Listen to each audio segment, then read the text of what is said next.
Halo sobat online semua, selamat pagi. Assalamualaikum warahmatullahi wabarakatuh. Dalam kesempatan ini kita akan membahas terkait dengan teori bilangan.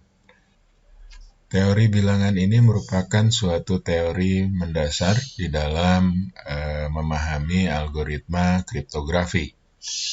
Bilangan yang dimaksud di sini adalah merupakan bilangan bulat atau integer. Bilangan bulat merupakan suatu bentuk bilangan yang tidak memiliki pecahan desimal. Misal 7, 21, 567, minus 35, dan sebagainya. Kebalikan dari bilangan bulat, ini adalah bilangan real. Yang mana bilangan real ini merupakan suatu bilangan yang mempunyai titik desimal. Contohnya ada 7.0, 24.5, 1.05, dan sebagainya. Beberapa teori bilangan yang akan kita bahas, salah satunya ini adalah pembagi bersama terbesar atau PBB, atau disebut juga Greatest Common Divisor, atau ada juga yang menyebutnya FPB. PBB ini biasanya relasi di antara dua buah bilangan bulat yang bukan 0, misalkan di sini antara A dan B. Pembagi bersama terbesar dari dua buah bilangan A dan B, ini kita sebut misalkan D. Ya.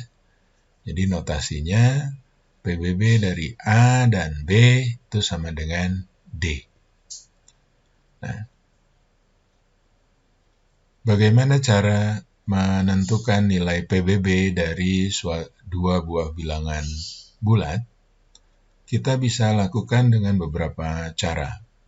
Cara yang pertama, kita mendefinisikan suatu faktor pembagi dari suatu bilangan bulat.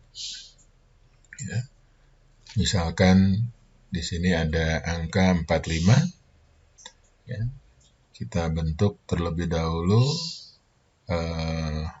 dua bilangan yang jika dikalikan itu akan menghasilkan angka 45. Ya, misalkan di sini 1 dikali 45, 3 dikali 15, 5 dikali 9. Nah, ini beberapa angka yang merupakan faktor pembagi dari 45. Nah, begitupun dengan faktor pembagi yang lain, misalkan di sini ada 36, kita bisa menghasilkan angka 36 dengan mengalikan 1 dengan 36, 2 dengan 18, 3 dengan 12, ataupun 4 dengan 9. Ya. Nah, kemudian kalau kita lihat dari kedua bilangan tersebut, faktor pembagi bersama dari 45 dan 36, kita bisa ambil angka-angka yang sama. Misalkan di sini 1, lalu 3, dan 9. Nah, ketiga angka tersebut itu merupakan faktor pembagi bersama dari bilangan 45 dan 36. Nah, baru kemudian kita bisa menentukan pembagi bersama terbesarnya atau PBB atau GCD ataupun FPB dari 45 dan 36 ini di antara tiga bilangan yang tersedia 9 yang merupakan angka terbesar dari faktor pembagi kedua bilangan tersebut. Nah, itu cara pertama untuk menentukan nilai PBB dari dua buah bilangan bulat yang bukan 0. Nah, bisa juga kita mengerjakan dengan menggunakan pohon faktor. Misal, kita ingin menentukan FPB dari 24 dan 36 atau PBB dari 24 dan 36 atau GCD dari 24 dan 36. Ya. Caranya masing-masing bilangan tersebut dibuatkan pohon faktornya dengan cara membagi dengan angka tertentu, misalkan 24 kita bagi dengan 2, ya. Umumnya bilangan pembaginya ini merupakan angka bilangan prima. Nah, misal di sini 2, 24 dibagi 2 sama dengan 12 ya. Kemudian 12 masih bisa dibagi lagi dengan 2 menghasilkan angka 6. Lalu 6 masih bisa dibagi dengan 2 menghasilkan angka 3. Kemudian 3 kita bagi sehingga ya. Begitupun dengan 36. 36 bisa kita bagi dengan 3, hasilnya 12. Lalu 12 kita bagi dengan 3 lagi, menjadi hasilnya 4, sehingga 3 dikalikan 4 itu 12. Lalu 4 ini masih bisa kita bagi, jadi 2, hasilnya 2. Kemudian 2 kita bagi dengan 2, hasilnya 1. Nah, lalu kita lihat persamaannya di antara nilai pembagi tersebut, ya. Ini yang membentuk angka 24 itu ada 2-nya ada 3, jadi kita bisa sebutkan 2 pangkat 3 dikali 3 dikali 1, ya. Nah, begitupun dengan 36, ini terbentuk dari 3 pangkat 2, ya. Lalu 2 pangkat 2 dan kali 1. Ya. Nah, dari hasil faktor pembagi tersebut, kita bisa tentukan angka yang sama. Misalkan di sini 2 dengan 2 ya. Lalu ambil yang paling kecilnya. Dalam hal ini adalah 2 pangkat 2. Lalu 3 ini juga ada di keduanya. Maka kita ambil yang pangkatnya paling kecil. Dalam hal ini 3 pangkat 1 dan 1. Gitu ya. Nah, sehingga kalau kita kalikan 2 pangkat 2 dikali 3 kali 1 itu sama dengan 12. Ya, sehingga FPB dari pohon FPB dari 24 dan 36 ini sama dengan 12. Oke, berikutnya adalah teori bilangan relatif prima. Dua bilangan bulat A dan B bisa dikatakan relatif prima jika PBB di antara kedua bilangan tersebut itu akan menghasilkan nilai 1. Jadi kalau PBB A dan B atau FPB A dan B atau GCD A dan B sama dengan 1, maka kedua bilangan bulat tersebut memiliki relasi relatif prima. Ya, dikarenakan PBB di antara dua bilangan tersebut bernilai 1. Ya. Nah, jika hasil PBB-nya bukan 1, maka dua bilangan bulat tersebut tidak relatif prima. Ya. Contoh, ini ada angka 20 dan 3. Ya. 20 dan 3, kalau kita hitung nilai PBB-nya, so 20 ini terbentuk dari 2, 10,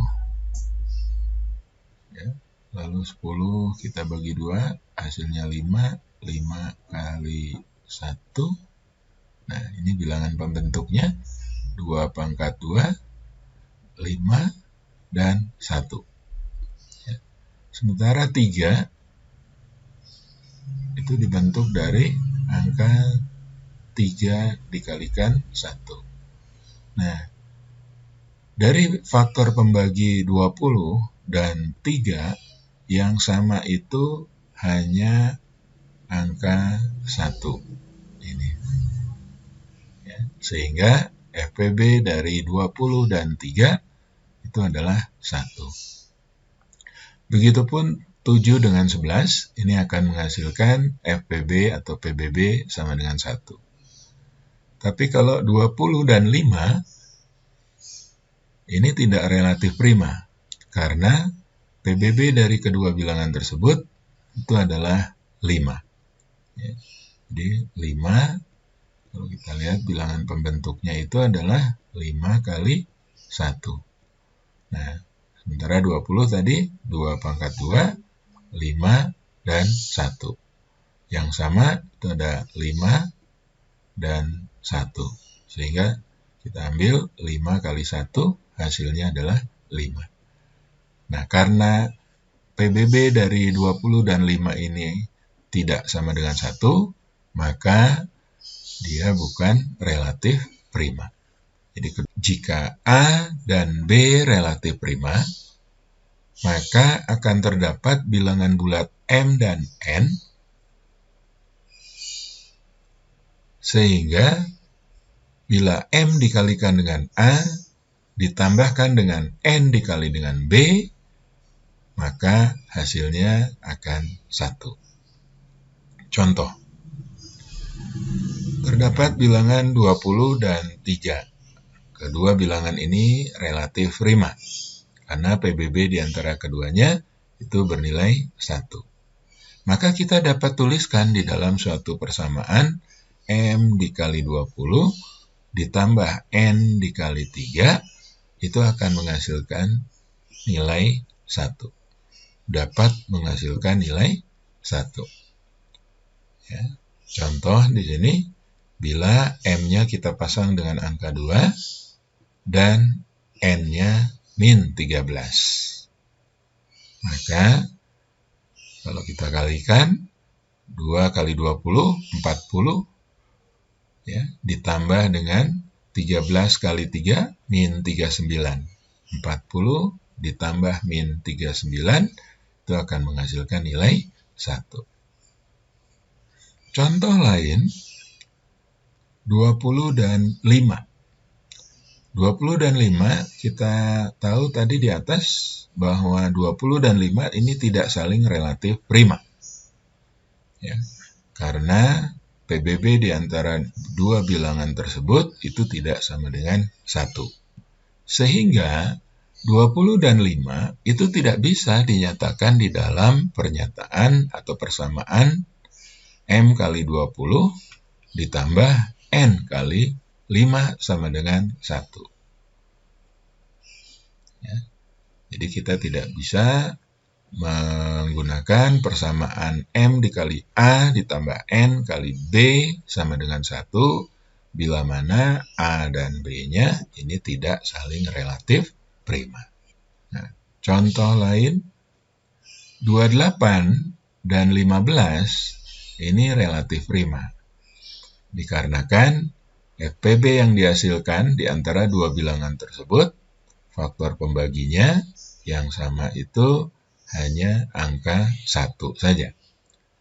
28 dibentuk dari 2 pangkat 2 kali 7. Sementara 15 terbentuk dari 3 dan 5. Ya. Nah, jadi tidak ada angka yang sama kecuali 1. Maka 28 dan 15 ini relatif prima. 15 dan 27 dia tidak relatif prima. Dikarenakan FPB yang dihasilkan di antara dua bilangan tersebut adalah 3. Ya, tidak sama dengan 1. 15 dibentuk dari 3 dan 5 serta 1 ya. Sementara yang 27 ini terbentuk dari 3 pangkat 3 kali 1. Nah, yang sama di sini ada angka 3, ambil yang lebih kecil, ya. Kemudian dikalikan 1, hasilnya adalah 3. Nah, sehingga relasi antara 15 dan 27 ini tidak saling relatif prima. Nah, itu cara menentukan dua bilangan yang saling relatif prima atau tidak dengan memperhatikan faktor FPB di antara kedua bilangan tersebut. Ya, bila mana menghasilkan FPB sama dengan 1, maka kedua bilangan tersebut relatif prima. Tapi jika dua bilangan tersebut menghasilkan FPB tidak sama dengan 1, maka kedua bilangan tersebut tidak saling relatif prima.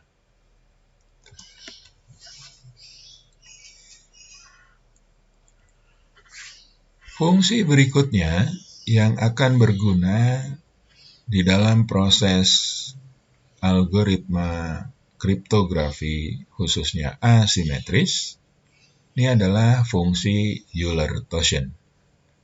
Fungsi Euler-Thosian mendefinisikan jumlah bilangan bulat positif yang kurang dari n.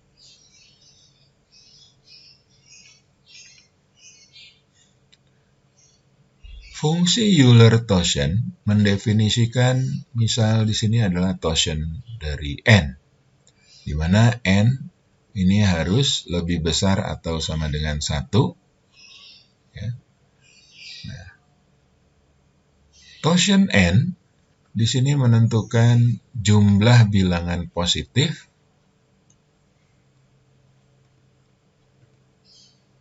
fungsi Euler-Thosian n mendefinisikan jumlah bilangan bulat positif yang kurang dari n dan relatif prima dengan n. Oke ya, jadi kita menghitung jumlah bilangan bulat positif yang kurang dari n tetapi masih relatif prima dengan n. Contoh, Thosian 12 ini sama dengan 4. Diperoleh dari angka yang lebih kecil dari 12 itu adalah 1, 2, 3, 4, 5, 6, 7, 8, 9, 10, 11.